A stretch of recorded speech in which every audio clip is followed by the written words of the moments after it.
paradise is under the feet of a woman, a mother. And that's not all. She has been given rights and protection in every sphere of life. She has all the basic human rights.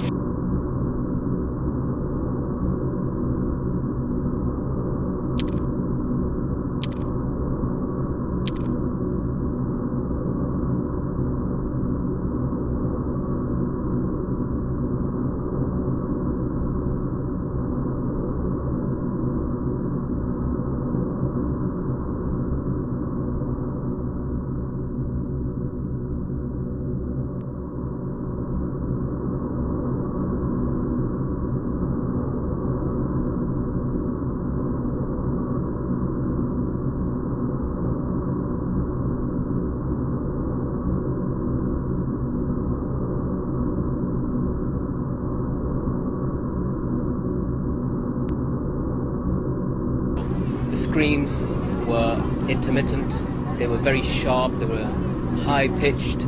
She was frightened, she was terrified in fact.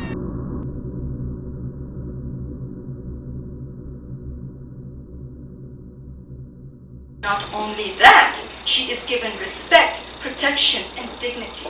Things which no other society, especially what the West has not given her.